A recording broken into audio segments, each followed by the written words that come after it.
Only when I have ceased to breathe will I be dead. I have led the entire human race to ruin. Some days you just can't get rid of a bomb. Get to the chopper! Shut up. You have been a good boy. Have a lollipop. That was the speech. It was dumb. It was obvious. It was pointless. It was short. I loved it.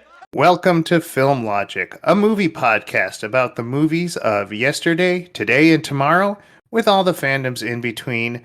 I am your host, Mike, with my fellow co-host, Adam. Adam, are you there? What's going on, dude? I am getting off a very long Monday night. I hope your day was going well. Yeah, I mean, Mondays, am I right? Yeah. You know, I hate Mondays and I love lasagna. That's my life. Yeah, Mike, and as we're part of the Retro Logic family tree. It feels only right that when the Garfield movie comes out, we got to review it, a comprehensive one. And I'm so glad they picked the right ethnicity and lifestyle of Garfield, that being of Chris Pratt, because that is how I envision him in my head. You envision him as a large orange cat? Yes, and vice versa. Mm-hmm. I don't. Does Chris Pratt just have dirt on somebody in Hollywood? How does it keep getting these roles? These voice acting roles. I don't get it. I have a feeling that he has the best agent in the world. And this agent is just wheeling and dealing. It's pretty much Professor Xavier. Right. Professor Xavier using mind tricks to get him whatever he so pleases. Right? Next thing you know, he's gonna be voicing Cyclops in the new rendition of X-Men. He's gonna end up voicing every cartoon character from our childhood. My goodness. I just can't wait for him to be Kim Jong-un in the biopic. Because that's how I'll know that he can get anything on God's green earth. Right? And I mean, honestly, over, I don't know, maybe the last 5 years as a sample size, Mm-hmm. it feels like he's been in more animated films than maybe live roles. Yeah, I mean, I can only think of Mario and Garfield coming up. Anything else come to mind? Well, I'm trying to think of even just live things that he's done, right? Besides Guardians of the Galaxy, right? Right. And what he was probably in the last 5 years, there was a Jurassic Park movie or something, right? Oh yeah. He got Jurassic Park. You can take that off his bingo board. For somewhere wedged into his career, he was in this old Western movie where he was the villain, and I'd only heard about it offhand. You're like, hey, did you see that insert Wild West movie? Oh yeah, Chris Pratt is the villain, and no one has ever brought that up again. So either someone was lying to me, and it just got stuck in my mind, or I don't know. Right. Well, so he's also in, of course, the Lego movie. Oh yes. And both of them, and he was also in Onward, right, with Tom Holland. Mm-hmm. But to be the voice of Lego, Garfield, and Mario, that's that's a lot of childhood real estate.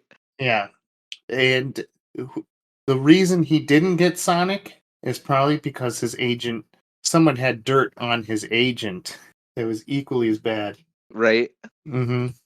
Yeah, he's put together quite a run. I mean, the Lego movie, I mean, the Lego movie 2 came out in 2019, so I guess we can count that. But it's just he might have been in more animated stuff as of late. Yeah, and that Wild West movie is The Kid. Oh, 2019. Man, I had no idea. He's not bragging about that he was in a Wild West movie. He's not saying, oh, I was with Ethan Hawke and Adam Baldwin in this great American Western film. Right. Yeah, weird. Oh, The Kid, that came out in 2019. Yeah. So random. Yeah. like it's surrounded by a bunch of Lego and Avengers and like other animated stuff, and then boom, the Tomorrow War, and then he was in Mhm. that military movie or that series that I just read the book to, Terminal List on Prime, Mm-hmm. and he plays a straight up like the polar opposite of Andy Dwyer, like stone cold Marine who just kills without mercy to anyone who's ever looked at his wife wrong. Oh man. So I'm looking at this movie, The Kid, Yeah.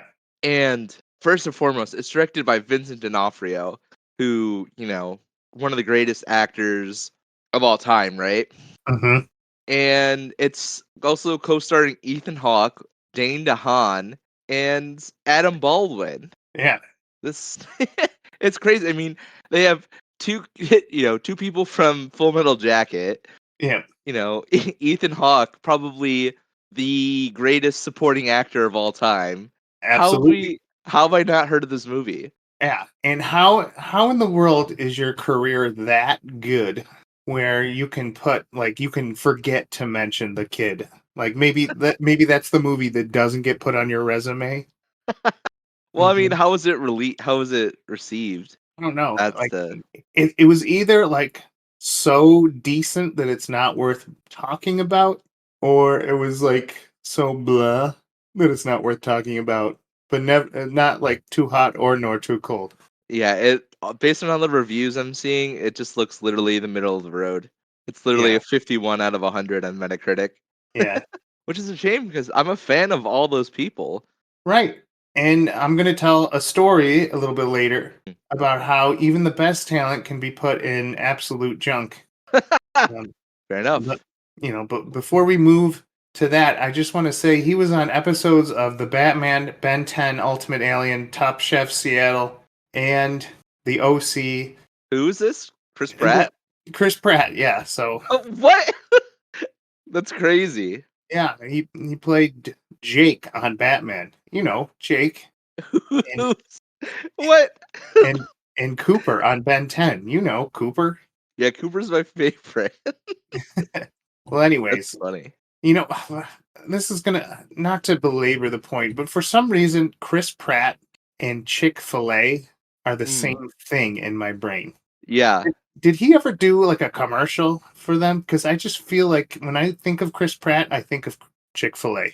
Um, I I don't think so, but he has similar political and social leanings that Chick-fil-A does. So I Mm. could see why you might be associating the two together. And they kind of the people that like Chick-fil-A like Chris Pratt. Right, right. Okay, yeah. It's like that guy who said, I don't know how to explain this, but um, you know, he was saying, oh gosh, root beer tastes like Abraham Lincoln. And I thought about that and I'm like, yeah, yeah, I guess root beer is what you think Abraham Lincoln tastes like. I mean, I don't have enough evidence to disagree, Yeah, but it doesn't sit right with me. maybe. I don't know. Well, You mean moving on. fair enough. Moving on. All right. Chris, just going to take this checklist. Chris Pratt. Check. All right. Adam, what have you seen?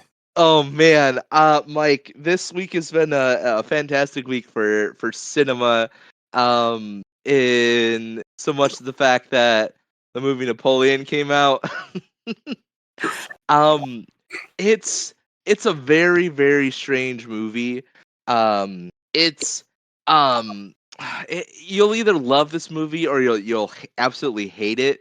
Hmm. I think if I were to rate it like just with a critic brain, I think I would give it like a 6.8 or a 7, and I think that's about where it's sitting right now across all the Right. aggregates. Personally, it's much higher for me. I enjoyed the heck out of it. I thought it was a really weird, wonderfully weird movie. I'd give it like an 8.2 maybe. Like Joaquin Phoenix delivers such a it's wonderfully jarring the performance that he kind of brings. It's the way that I've been describing it is Did you ever watch that movie in like from the early 2000s, Marie Antoinette with Kirsten Dunst? Yes, yes. So it's like if somebody took that movie and took the Joker and made a baby with it. And Oh, that's kind of what Napoleon feels like. It's Joaquin's acting performance, he brings to life this Napoleon character that's very like neurotic and weird, and he's very awkward, and he's very it's and I, the way that I've been describing it is like it feels like the movie that Napoleon would make about himself, but not understand why people thought he's weird, if that right. makes sense. Like he in this movie, he tries and says and does these really great things, but Mhm. he doesn't understand why the people around him, the ones that he like most craves their respect from, don't respect him. And it's kind of like this weird anti great man biopic with like the writing is also super weird.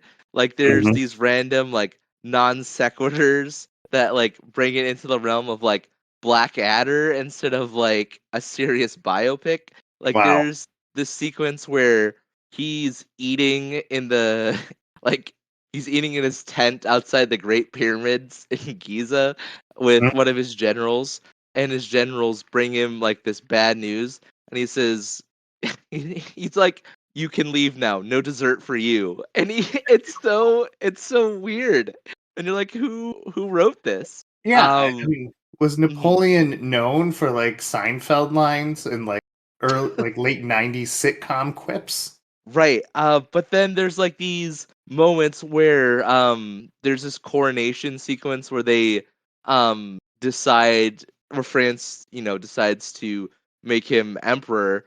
And normally how it goes in these things are like, oh, and you're God's chosen, whatever, whatever. And before the priest can get through to that, he takes the crown and he says, and I crown myself the king of France. You're like, whoa, this is awesome. This is so epic, like this is what I signed up for.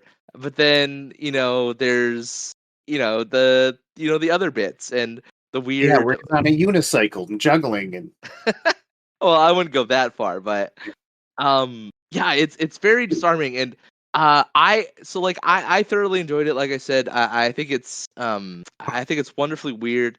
It's beautifully shot. It's another in the line of the Apple movies that they've been pushing out lately.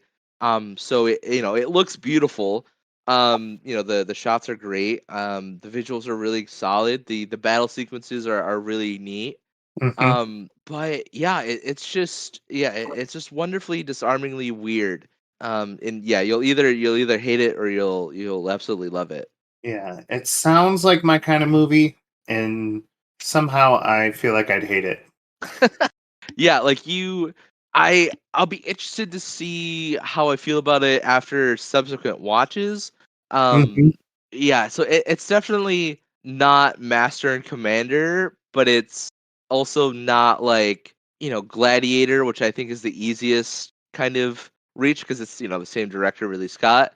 Um because even in that, like the movie's tone itself is very serious, but it Right, feels like this movie doesn't take itself or its subject matter seriously, if that makes sense. right, right. Hmm.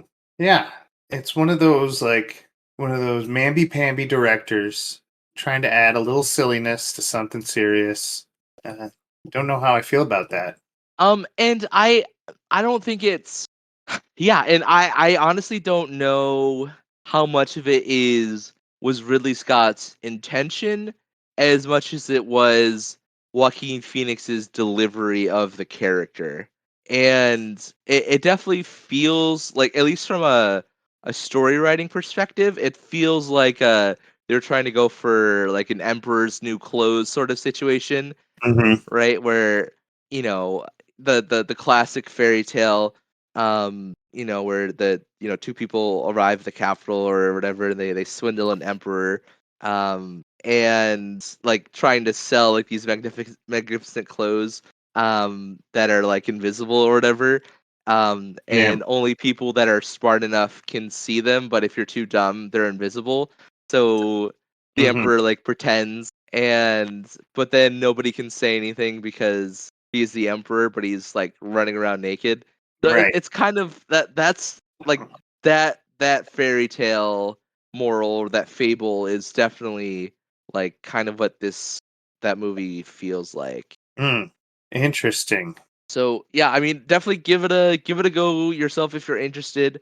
I I can't necessarily say that you're gonna love it. You might end up really hating it, but Mm. it's an experience, and it's one of those things where and I think that like where Joker, like even Joker got nominated for Academy Awards stuff just Yeah. because of Joaquin Phoenix's stuff, even though it wasn't necessarily critically well received. I think this will be a similar situation where Joaquin's performance is like so alarming, and Yeah. he's must watch. And the cinematography, but like other than that, it's just a really weird. It's weird. Yeah. And I feel like a lot, especially this year, a lot of actors are doing like that. And like it feels like they're reading the script and they're saying this is like C plus at best. So I'm gonna do like the wackiest, most foppish character to at least at least be memorable as this movie, does okay. Kind of like how, Fast X and Jason Momoa Right. going totally bananas throughout the whole movie. Right. Yeah, and I think these guys are just hoping to be crazy enough where they get like best actor, best supporting actor. Right, right, and I wouldn't necessarily say that that's what Joaquin was going for. Like he's very serious throughout. Like he's not overacting. He's very serious, but it almost feels like everyone around him is confused about why he's being so serious. Right. And part of it I think is the story and the character, but I also think part of it is just Joaquin Phoenix's performance. So it's kind of like this weird meld of like meta and like meta reality and this art of movie making. So it's a very strange it's a strange movie. Right. Well, Mm. I'm so glad that you saw something that just came out. Yes. Um, I finally sat down and well, let me tell you, like I have like this scope of the best movie I've seen this month and also the worst movie, kind of back Yeah. to back. So everyone was talking about A24's Past Lives movie, Mhm. and since we're all a bunch of geeks, I thought that this kind of artsy film, not even a movie, it's a film Mhm. that's like about a relationship between a girl from Korea named Nora and a guy from Korea who were like childhood sweethearts, and it's about how they're every 12 years they get a chance to meet and they try to work out a relationship, but like something doesn't move, and then 12 years goes by and they try again. So, it's all about how each phase of their life they look at the relationship a little bit differently. And I was, I thought because Retro Logic liked it, that there must have been a sci fi element to it, like, that they were gonna, like, I don't know, switch bodies or something or travel in time. And mind you, I hadn't seen any trailers. I'm going off of 100% recommendation. I was surprised to see that this movie was actually very riveting. And it got to be like riveting and interesting. Both my wife and I just watching it and just kind of wanting to know more by doing some of the most mundane things. So like Mm. there's these very slow scenes that just kind of seem to take forever, or these characters that just kind of stare for like a whole like 3 seconds. It feels like a lifetime before anyone speaks. Like Mm. people will just stare at each other and do like these tiny micro expressions on their face. But like but for some reason the way the director and the writer wrote the movie, like you kind of wanted to know more about the relationship. You wanted to like you still felt like you could invest in the female Nora as she decides whether to go further with this guy that she's known all her life, or kind of move on without him. And so it's almost like getting gossip for like a friend's relationship third hand, but and wanting to know more, even though it's not like really an exciting relationship.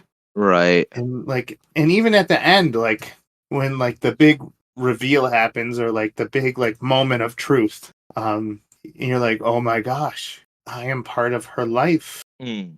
She's not just dating this guy. We're all dating this guy. We're all asking what if. And Uh, yeah. No, yeah, I totally, yeah, every person that I've heard talk about this movie, I, I hear the same thing. yeah, And I mean, I have yet to see this. I should see this. Is it on? What is it on? it's on my library. Oh, okay. Did you go That's buy where it I get somewhere? that's where I get the movies. If you want to go down to the Oh, Arnett Library in Monroe County, yeah. I'll be returning it on Tuesday. Beautiful. Yes. But yeah, I gotta find it. But I mean, my mom and my dad love those like Korean dramas that are always on TV or on streaming services, Yeah. and Koreans just get the human emotional drama so well. They nail it.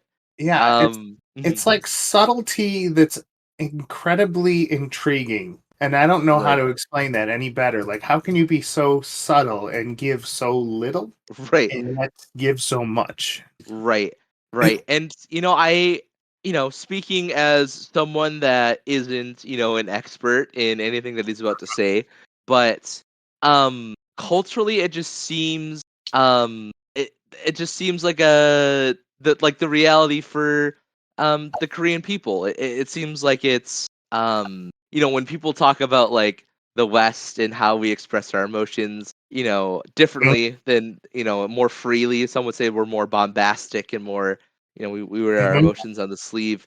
And, speaking as, as a Filipino American, and I'm sure your interaction with your wife and mhm. your in-laws, it's, expressing your emotions is not something that is necessarily forthcoming in in my mom's culture. Right. And so I think a lot of but so I think a lot of it comes from an indwelling of feeling those emotions and being unable to act them out because of societal pressure. And I think that that's a struggle that they're culturally, that the Koreans and people in that part of the Mhm, world struggle with. So I think that's why they express it so well in mhm. their art forms. There's always like a longing sense in everything that they do. Yeah. And like one of the things, like the movie is just, kind of feels like a lazy Sunday morning pace, and Mhm. there's not much to do. There's not like huge reactions and like tears bursting into crying. Right. People even say hello like at the slowest pace possible a movie could say. So you're forced to kind of like stare at the character and watch their eyes move. And the way that the characters choose to move their eyes, like forth, or, like tilt their head even slightly, you're like, oh Right. my genius. Like even if it's like, man, I wouldn't do that. Like I wouldn't wait 5 seconds to stare at someone and then say hello. Right. Right. Yeah. Um but that's the hallmark, right? Of like every Mhm. K-drama I've ever seen. Right. And it's one of those things, right, where if any other piece of, it's kind of like a telenovela, right, too, where if any other piece of or a genre of media tried to Mhm. do it, you'd be like, no, this is ridiculous. But Right. because it's such a hallmark of that media, you're like, this is perfect. This is exactly what I wanted. Right. And you Right. just love it. Like if it was just a bunch of white people, I'd be like pretentious dipwads. Go back to Starbucks. But like True. Yeah. I'm part of Korea's culture. I'm an inside man now. You know. Yeah, for sure. I love that. Mhm. It's yeah, and they just do that so well. So yeah, that's on my list of things to watch, and I'm sure that will at the very least make some waves in Oscar season as that comes. I've heard nothing but really great things from Right. that movie. So Well, you can put that in the win category.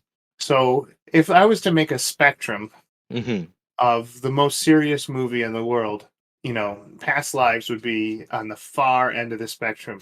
On right. the opposite end of the spectrum was this Netflix exclusive I took from the net library that I thought Timothy would like Mm, because it has Danny DeVito, it has John Krasinski in it, mm. it has so many good actors in this animated film called Animal Crackers, which is about a circus that gets shut down, and this mystical lady put like the power of the animals in these animal crackers. As you do. And oh my gosh, I have to. It's a star-studded cast, but let me tell you, not even an hour went by, hmm and did I feel like this was the worst thing ever? This is this is something that just it felt like a company. Like there's a reason why this didn't go to theaters. All Mm. right, just like right out of the bat. So the other ones are Ian McKellen and Emily Blunt, right, and Sylvester Mm. Stallone and Patrick Inc- Warburton. incredible cast. Incredible cat. Oh, Gilbert Gottfried did it. Wow. So yeah, like all winners, people who cannot fail, were Right. in this Animal Crackers movie, hmm and the movie was just like you had like this kind of husband and wife with their daughter. So John Krasinski, the husband, Emily Blunt, the wife, and their daughter, and they're trying to like raise her up and be like because she comes from a family of like circus stars, hmm and they'll have some like great banter between each other, and then they'll throw in like this wild pitch where like John Krasinski's character, his job is to eat dog food and test it, and his coworkers are making a machine that turns dog food into makes it taste like lasagna because that's what dogs are looking for. Right. And Not cats. yeah, everybody's like, no one like walks around in this movie. Everybody does like ballet moves, and people get into like these ridiculous jokes that go on way too long, like between Gilbert Gottfried and Ian McKellen, where they're always arguing who's the henchman and who's the boss, and like then there's like these off-pitch jokes that just don't go anywhere, and it feels like this company wanted Blue Dream Studios. I don't know who they are, but they wanted like the relationships of Pixar, but like the wackiness of DreamWorks, and they failed at both 100%, minus some good acting from John Krasinski. So I have to say that like this movie just like I just lost faith in all children's filming. Yeah, right?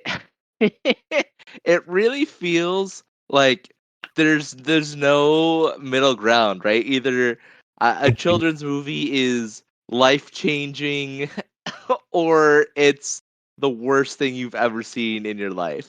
Right, right. And now I know why people avoid them. Well, I made that meme and I put it in our Film Logic podcast where like every Pixar movie is, excuse me, diverse children. I forbid you to do this one risky thing in our tribe because of archaic beliefs. And then you have the little girl going, I'm going to build my whole life doing that one risky thing. And then you have Pixar or non-Pixar movies where you have a guy in a two saying, my lasagna machine is making my cat fart out gumdrops. And it's just like, yeah, do you want the diverse experience that has family values, or do you want a guy?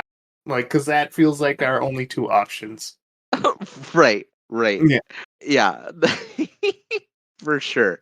Yeah, it's tough to explain, right? And we last week we talked about, or last week, the last episode we talked about, DreamWorks and, the a lot of their movies walk that line of like of disaster and total life-changing movie. but they always seem to nail it. Yeah. And they're just some some companies that get it and some that don't. But I Hmm. like for every Minions movie you have Prince of Egypt. Right. Yeah. It's 100% of one or 0% of the other. Like, and I have to say that like it's scary though. Usually you can kind of tell.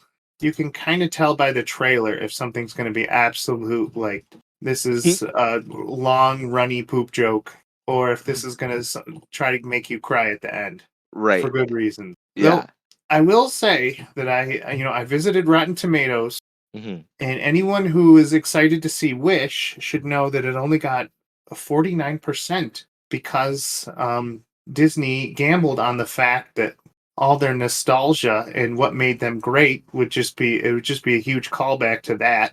Mm. And they say that this Wish movie that came out is not really, it doesn't have any substance to it. So Yeah, I mean, even I mhm, Disney can fail. right.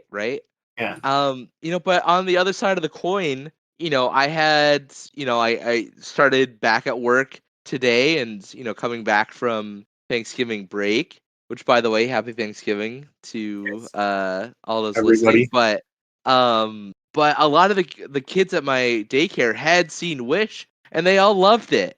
So, sometimes, you got to sit back and realize maybe we're not the target audience. You know what? And that is a truth that I need to take with me whenever I watch kids YouTube, whenever I need to watch DreamWorks or Illumination. Right. Is as much as I would love to want to get it and relive my childhood, that Mhm. like that is extinct now, and the fart jokes are not from for me. Adam, the Right. fart jokes and the pee jokes are not for me anymore. They're for my son. Yeah, Isn't that the truth? that's the truth, and it's so sad. It's like, when you see that stuff, you're like, "Where's my obnoxious fart joke?" And they're like, "Oh, I'm sorry. This is just for your 3-year-old." Oh, man. Right? I think back to this one time we went on a field trip with my daycare. We went to go see Abominable that we talked briefly last time about. It's like that Yeti movie Yeah. that DreamWorks did. And the uh there was a bit in the movie where it was just it was a throwaway quick little joke that the grandma made, something about like losing her teeth. I don't even remember what it was. It was a very child directed joke, Mhm. and some of the kids in the theater like gave it a little bit of a quiet chuckle, but I Yeah. like burst out laughing, and I was like the loudest person laughing in the theater by far, and it really made me question a lot about myself, Mike. Right. And I was like, it really made me think. I was like, Adam, you're too old to be laughing at stuff like this. You need to be better than this." Right. But at the Mm, same time, it tickled a part of my childhood, and it just brought me to that level. So I think that's the positive, right, in these child kid movies mhm. sometimes is that it brings you back to a place of that like childhood like innocence, and just laugh at stuff that you don't normally get to laugh at as an adult. I mean, absolutely. And I'm at that awkward stage where I wonder, like, do I ditch cartoon movies because I can never figure out which ones are good or which ones are bad? Mm. Or do I still go through the torture of seeing which ones will make me cry and which ones are norm of the North? You know? Right, right. Yeah, and I think a lot of it comes down to, the trailers like you were saying, and the company, and yeah, for sure. I've even gotten to the point where, like I'm usually a pretty big Pixar guy, but I didn't see Elemental, and I don't know if I'll see I'm sure I'll probably see Inside Out, the new one. Probably not in theaters, but I'm sure our our daycare will watch it at some point on some, Yeah. random night. But like, yeah, like I'm kind of at that point where I'm not going out to see every single animated thing come out, but Mhm. but I am excited, in the near future to go see the new, that new Miyazaki movie, Buenos Heron, and that's like an animated movie. So, Yeah. you gotta find the ones that are for you. Right. And we'll get into probably in the later half of our show a company Yes. that's pretty much for us. Yeah, right up Yes. our alley. Right. And just my parting note before we get there is Yeah. so I got 3 months of Apple Plus as part of Mm. being a new Roku user. And Rokian. yes, whatever that word is. So I wanted to check out what this Monarch Legacy of Monsters is about. Mm. And I have to say, the first two episodes kind of slow. You know, they're more about like a family and a girl trying to figure out why her dad was sleeping around. More in like kind of a corny secret underground Godzilla killing squad called the Monarch. It's more about that than it is about the monsters. Though they'll make like a monster kind of show up just momentarily, just to kind of like say, "Hey, we didn't forget about it." So, the first two episodes, a lot of character building. I totally thought Monarch meant like it was going to be a king of fighters. Like you're going to put like a huge city and like Godzilla's in one corner and Mothra's in the other corner and Gamera's in the third corner and, last man to survive wins. Right. Um, but it's not like that. It's more like look at this underground cover up kind of a group. And they don't really talk that much about Godzilla, except as kind of like oh, don't worry, folks, he's coming. So, Right. And a little I think disappointed. that's been my biggest disappointment Hmm. with the last five Godzilla movies is Yeah, really all people want to see are the big monsters destroying things and fighting right, each other, right, and they just keep giving us these little human dramas that nobody wanted, and those are the focus, and the monster fights are like a background secondary thought. right. And we know where to go if we wanted family drama. We don't go Right. to Godzilla. Right, we're going to A24 and we're Yeah, booting up every Korean drama that they have. right. So, yeah, you're absolutely right. Like, which Mm, on the flip side, Godzilla minus one just came out, and it's like yeah, it's Japan's like rebirth into the Godzilla series. And it's got 100% right now because everyone's saying it's back to its roots. Um, yeah, and it's like a after World War II Godzilla destruction thing. So that excites me. yeah. I'm very excited for that. Yeah, I can't wait to see that. I want to see that on the biggest screen possible. Right. And the CGI kind of looks spot on, which is something you usually don't say about Godzilla movies in Japan. Right. And that's part of the the original charm of it, right? Right. But I mean, I can't remember the last kaiju movie. It probably was the first Pacific Rim where I've walked away being like, that was enough giant kaiju fighting for me. Right. And that's so disappointing. Yeah. Yeah. I think I saw that one with I want to say Anne Hathaway. It was like very ironic because it had kaiju in it, but it was about her relationship and her ability to turn into a giant monster that uh destroyed Tokyo or Korea. I don't remember that one. Oh my gosh. It was like it played in like the kind of the artsy Mm, theaters. It wasn't okay. like a big thing, but yeah, it probably wasn't Anne Hathaway. It was like or maybe it was one of those quirky actresses. Sure. Yeah. But speaking of quirky and dark and things that like are very cool, yet I don't want my toddler watching them.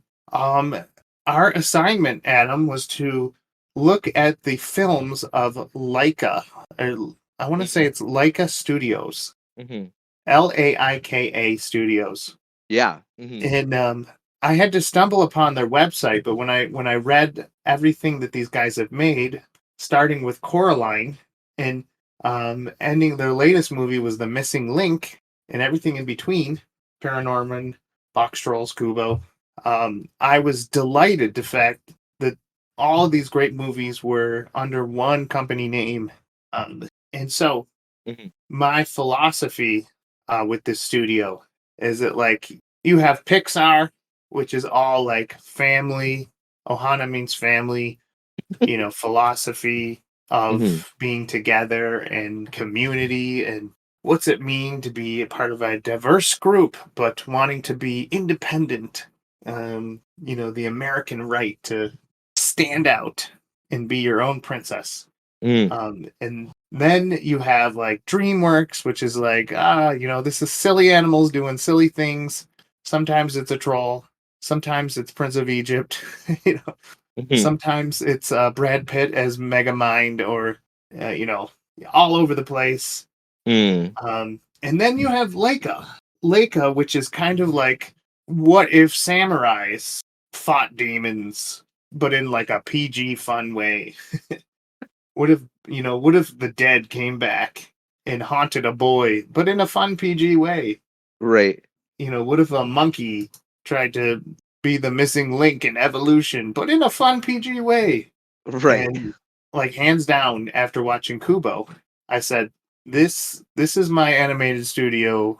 I wish I put money down when these guys started. I wholeheartedly support these guys. I'm so glad they exist. Right. Right, for sure. And I love everything about the studio, from its origin story to the movies that it puts out, even its animation techniques. So I'm super excited that we're talking about these guys today, and I can't wait to get into it. Yeah. So Laika Studios wants to be known as the only studio that does stop motion animation. Mm. And if you think they mean Gumby or that horrible claymation that you saw, like this is a whole new level. Mm. And I instantly prefer the sweat and toil that these guys had to do doing stop motion Right. because it's not really behind a computer, though eventually get in a computer, but it's like you still have to set up like a stage. You have to play with Right. dolls. Right. And you Right. have to do painstaking animation to show facial and motion and fight scenes. The what they're able to achieve, not only in their actions but in their atmospheric storytelling, and considering that it's claymation, stop motion. Hmm. It's incredible, what they've been able to achieve. And this isn't your this isn't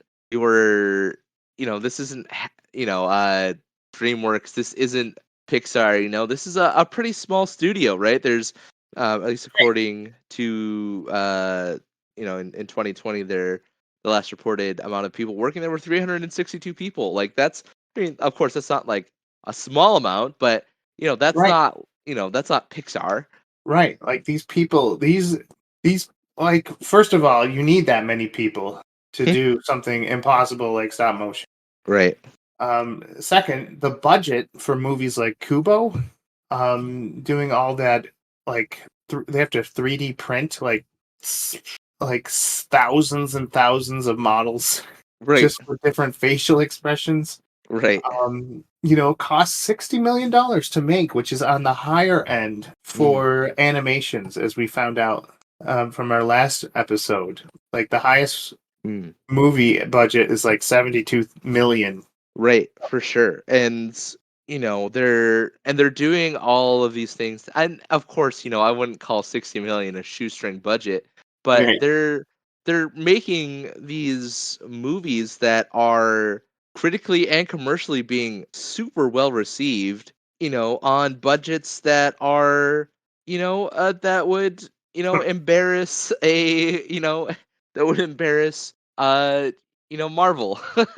Right. Like, their highest budgeted movie was Missing Link, which came out in 2019. Right. And you know it, and that budget was only 102 million. Oh, and even more than like that's the highest I've seen. Yeah. and all their stuff is just really critically well received. I mean, their movies Coraline, Paranorman, The Box Trolls, and Kubo and the Two Strings are all chilling at about like a oh chilling in the well past Hmm. the certified fresh. Some of them even Kubo and the Two Strings that you were talking about sitting at a solid 97%. And Coraline needs, I'll talk about Coraline in a little bit, but that movie obviously put them on the map. But Yep. yeah, like this is a company that you know um is doing stuff that other companies wish they could do. They're even doing stuff for stuff like the Corpse Bride, that they've were contracted out to do some bits for. So they're everywhere. And recently in February of this year, the studio announced that they're uh that they have a new president for live action Hmm. film and stuff. So they'll they're gonna get kicked off into overdrive into the future, and then they're gonna ramp up production. And I'm excited to see where they're going into the future. And they I mean there is a movie on the horizon for them, called Wildwood, that looks really interesting. But yeah, where do we want to start, Mike? Well, I instantly appreciate the fact that these movies they have like a darker, Mm, dare I say, like more violent, more tragic tone to them, mm, which is a gamble. Like it kind of explains why like a lot of more artsy college, young adults like their movies, but like maybe some kids would be like, this isn't cute, this isn't fun, this isn't Ruby Gillman in the Kraken Wars, so I can understand like why their movies are so highly rated, but like the missing link, beloved by everybody, made only a meager 26 million. dropping in the So middle of the pandemic. yeah, I mean, there's that going for it, but like it shows that like the money is kids are, and I appreciate like pandering to like YouTube channel kids, Mm. even though they could be making hand over if they wanted to. Yeah, and I agree. And but I think that that's what's part of its charm. Like it knows that it's not going for a younger audience. It's definitely shooting more for the people that liked Nightmare Before Christmas.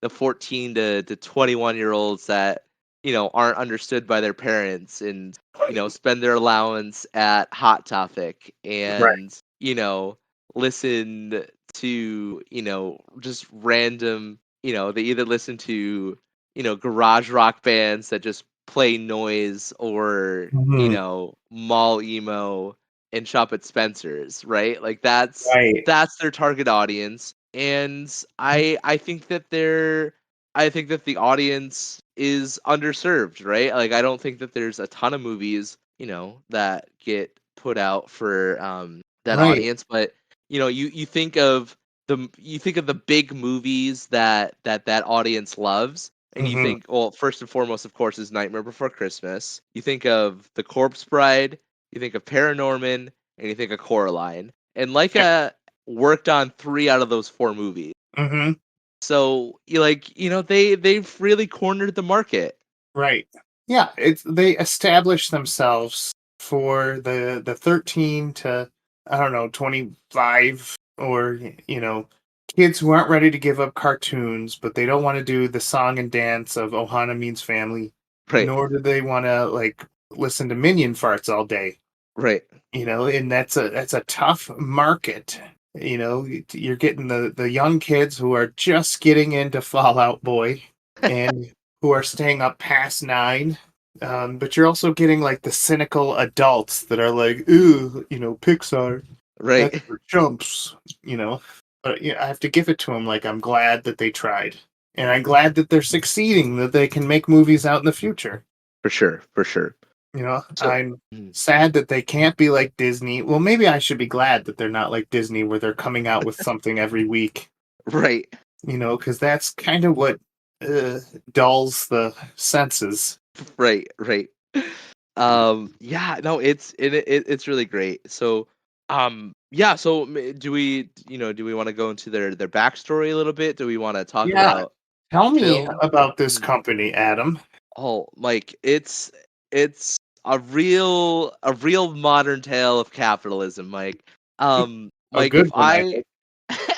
for sure, Mike, if I told you that a sneaker company also owned an animation studio, would you believe me? Not at all.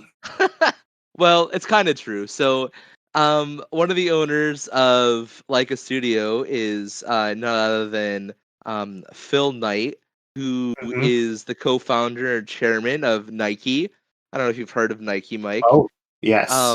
And his son Travis Knight was working as an animator, and they bought out a studio called Will Vinton Studios, Hmm. and they made an investment, and then they bought the studio to then start pursuing feature length productions. And the year after they bought it in like 2002 or around there, they brought on a young man named Henry Selick, who's known for directing things like, I don't know, The Nightmare Before Christmas, James and the Boom. Giant Peach, Hmm.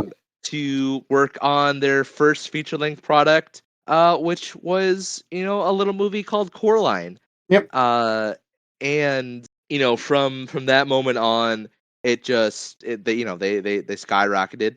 And the movie Coraline received nominations for an Academy Award, and they won BAFTAs and Golden Globes. And it's just one of those studios that is like a modern success story. And yeah, so Hmm. it's really cool how they got their start. But really what defines the studio is that no matter what, they're always moving forward with projects, and they're not willing to just be tied down to one thing. After they did Coraline, they did Paranorman, and then they kind of like switched, they switched lanes. They started doing stuff like Kubo, and Hmm. which is very not Nightmare Before Christmas. But they started doing work with companies like Apple and ESPN to do TV commercials and stuff like that.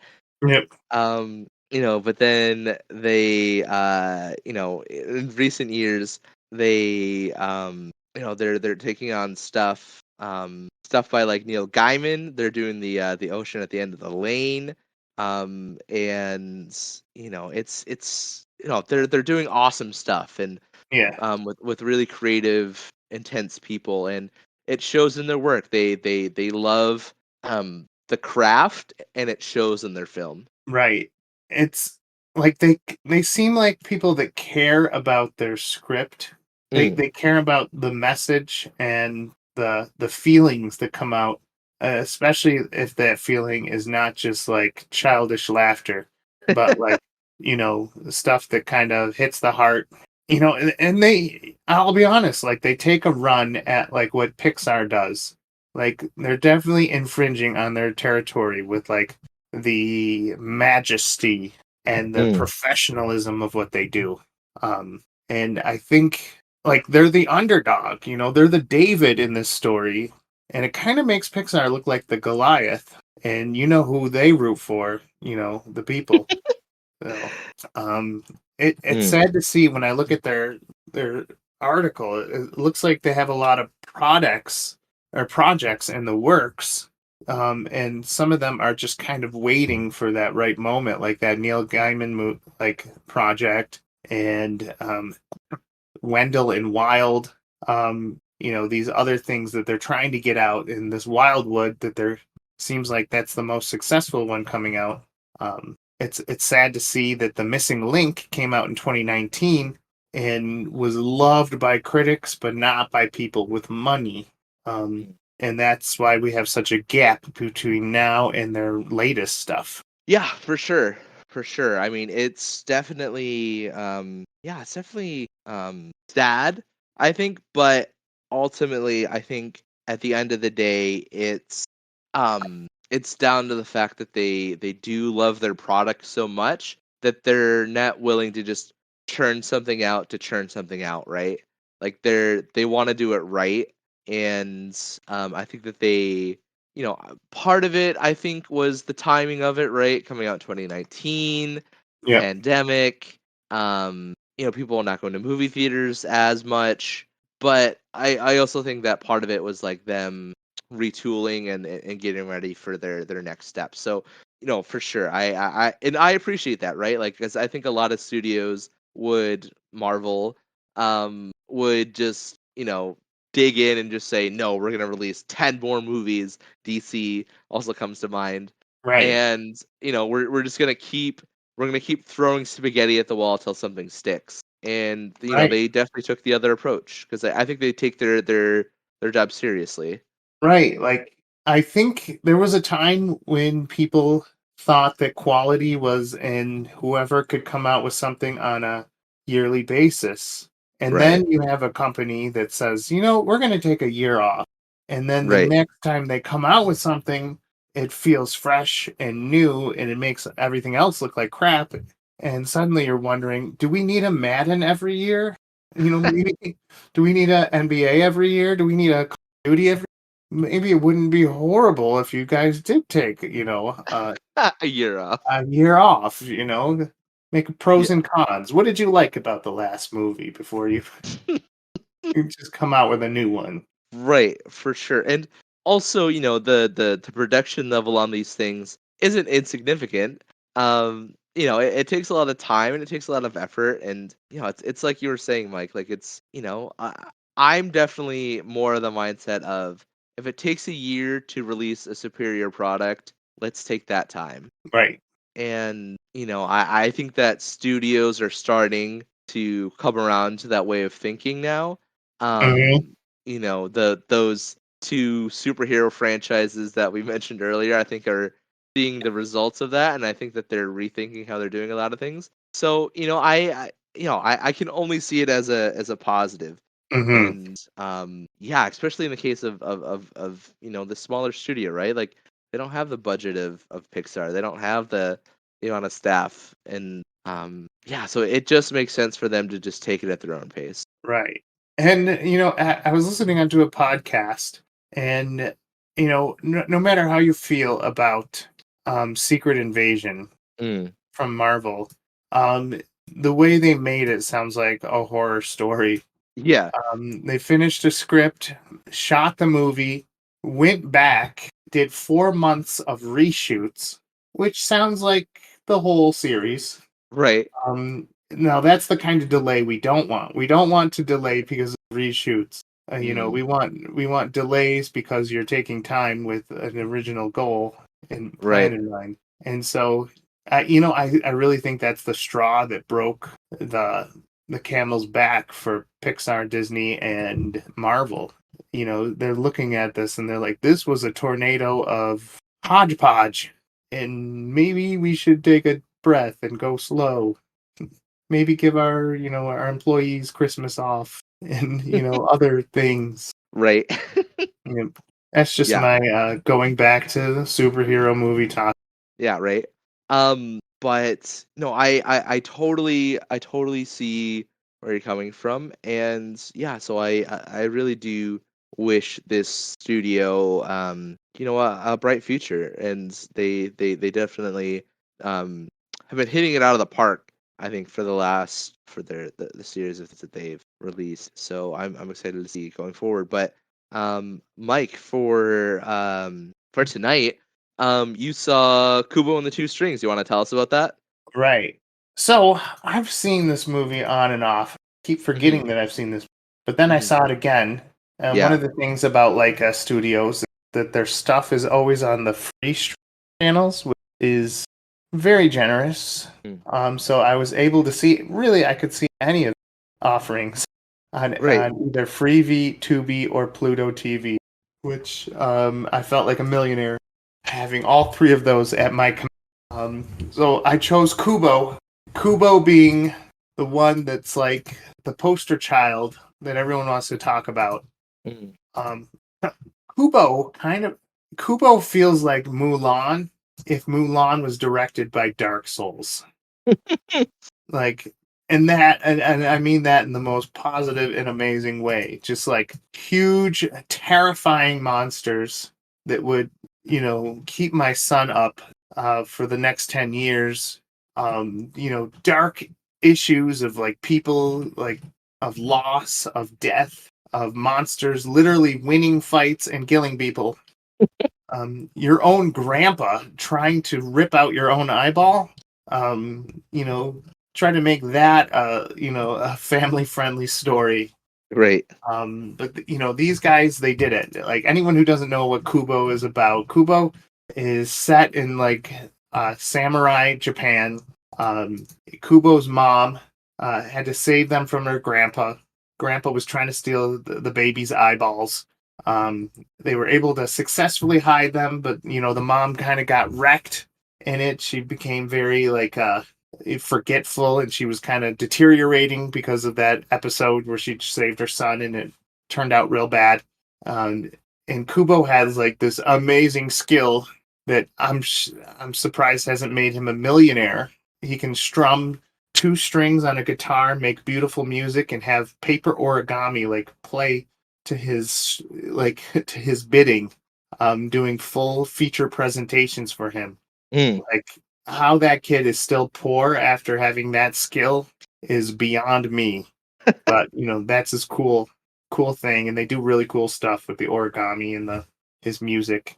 And then his past catches up to him, and he's off finding swords and armor and helmets, mourning over the loss of his family, following a monkey into huge boss fights with that do half HP damage with one hit. Leveling up his sword, all that cool stuff you do in Dark Souls, set to a movie with some pretty impressive fight scenes and some pretty freaky demons of Japan along the way.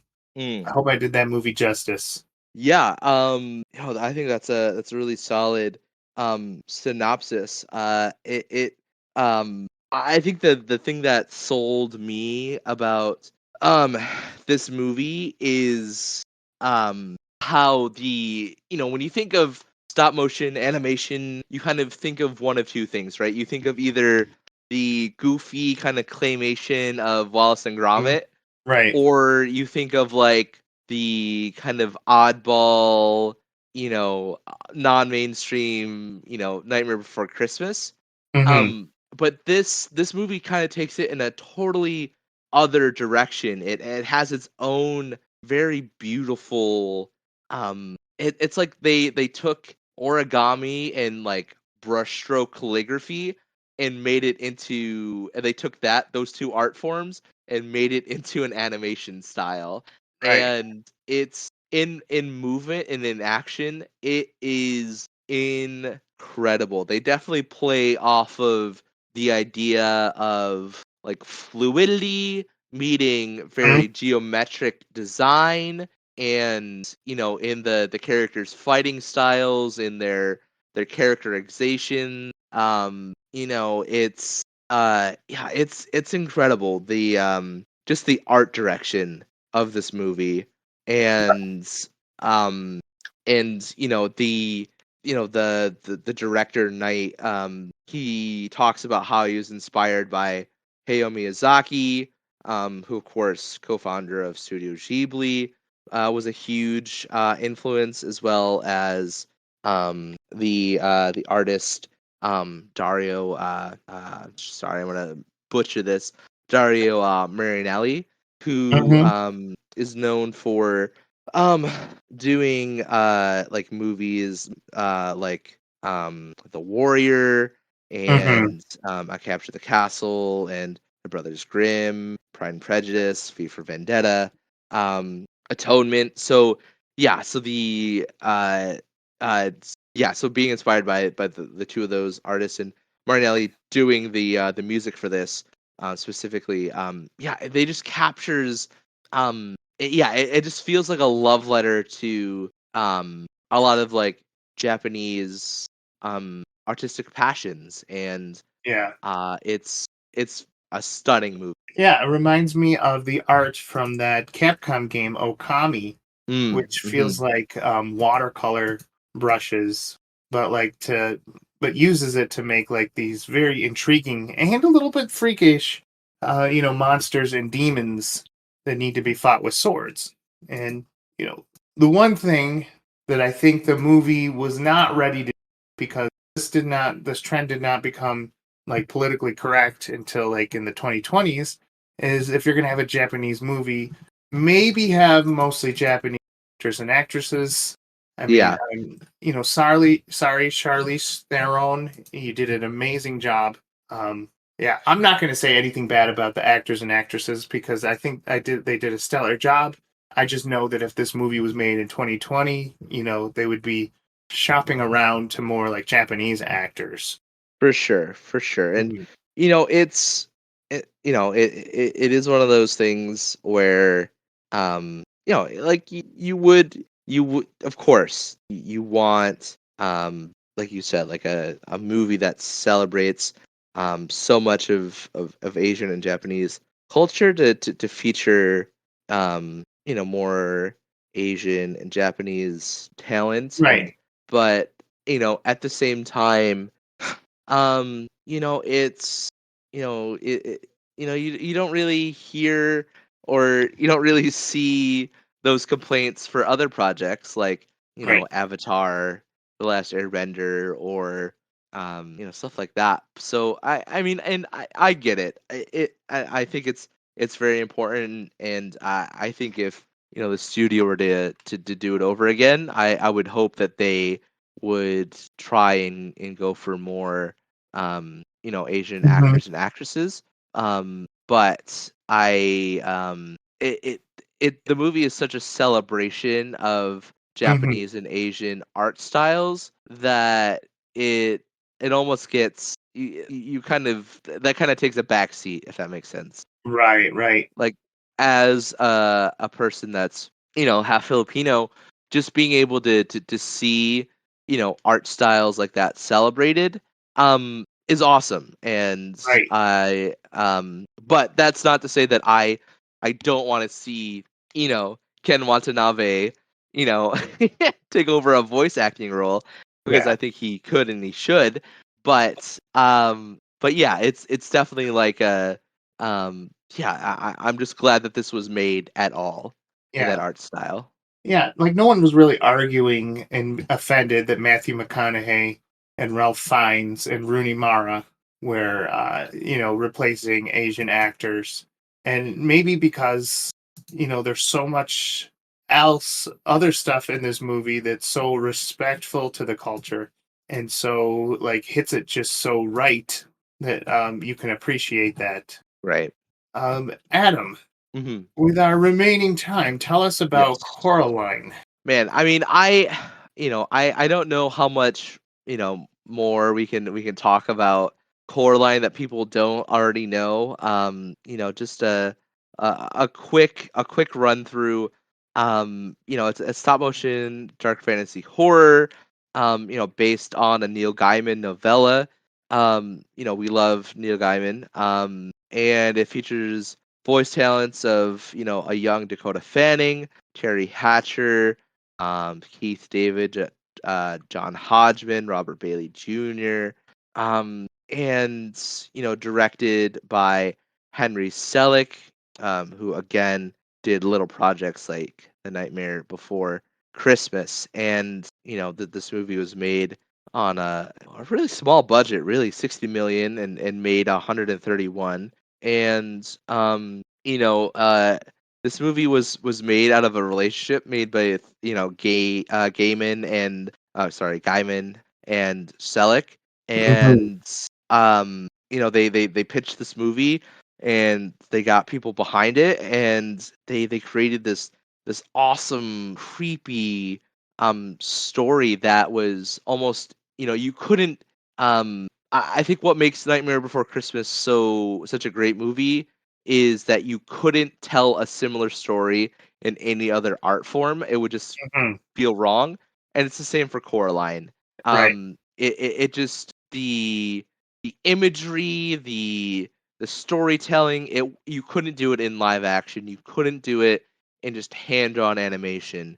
And I think it proves out because it it won, or it got nominated for a bunch of Academy Awards. It got nominated for best animated feature, and then it also just got nominated for every big thing you can think of, right? BAFTAs, Golden Globes, all the above. And yeah, it's just one of those things that came together perfectly with the right people at the right time.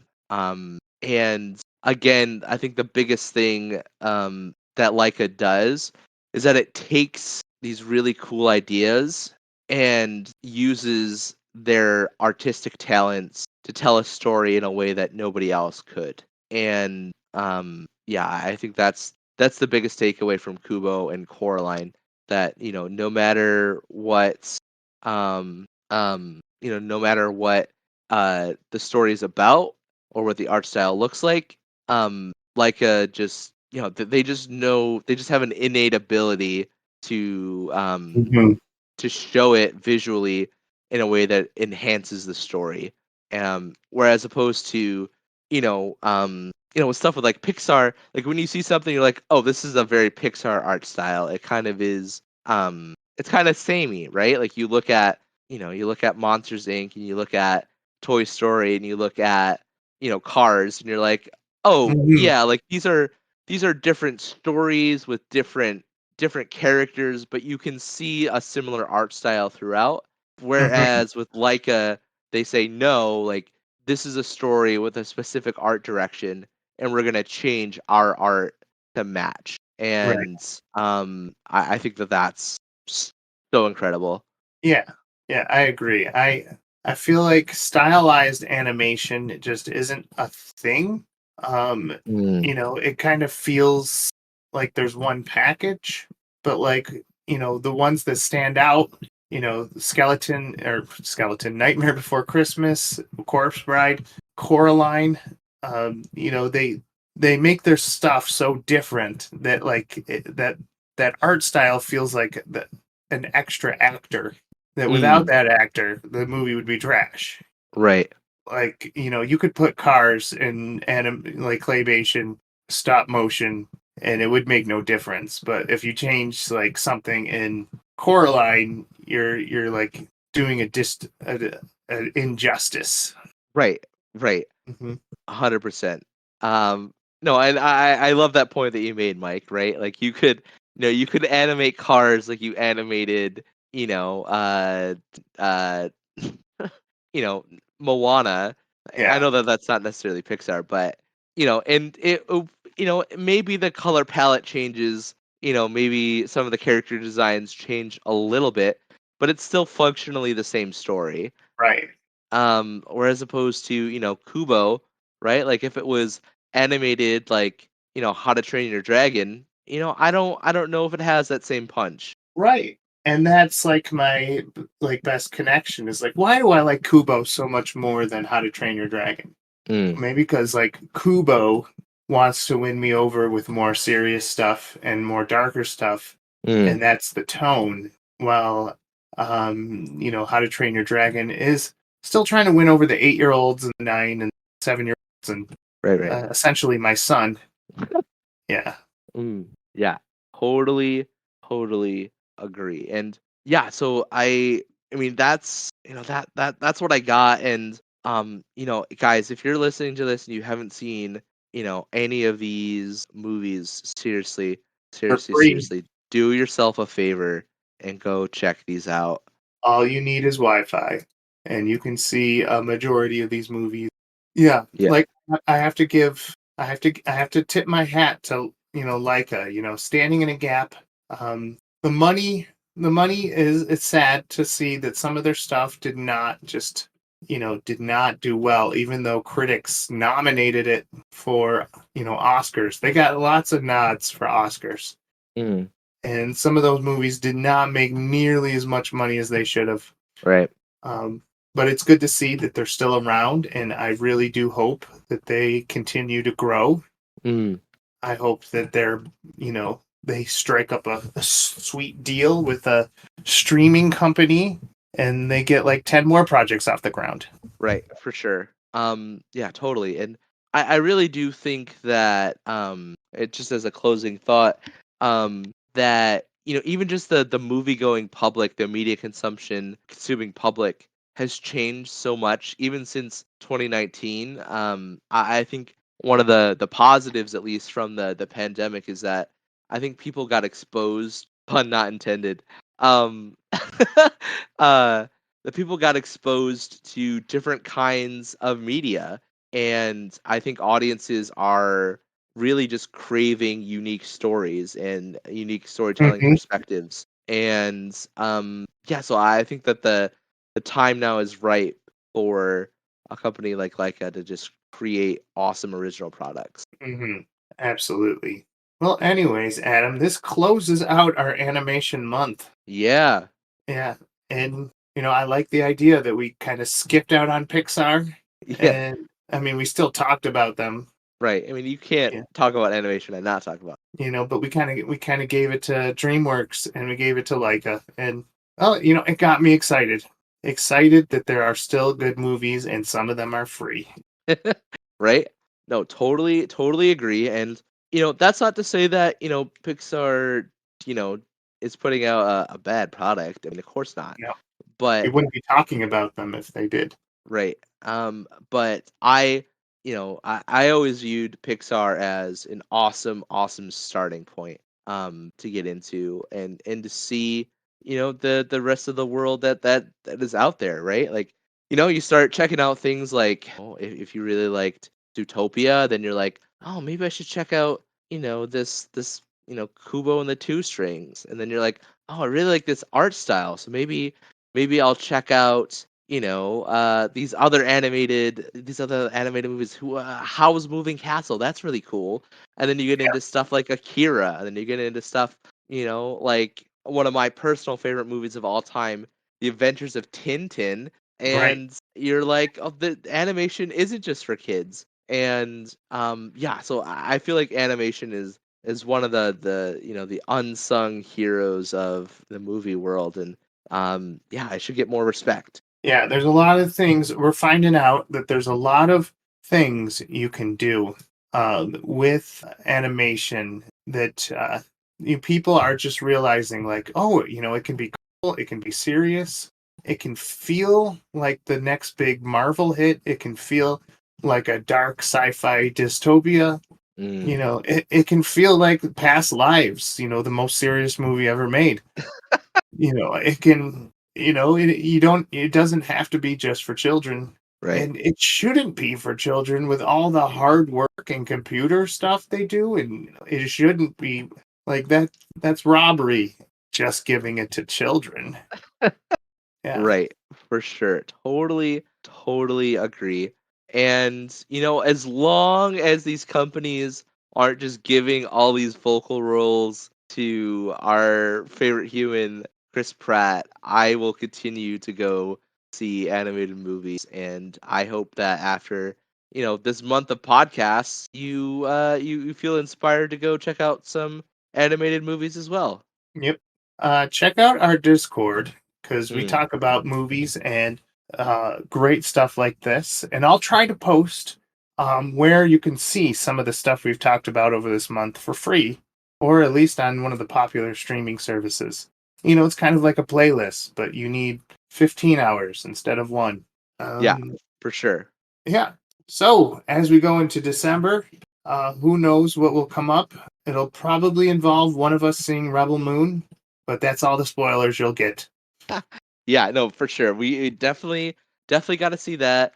I mean, I don't. It won't take a lot of convincing for me to give a quick review about A Boy and His Crane.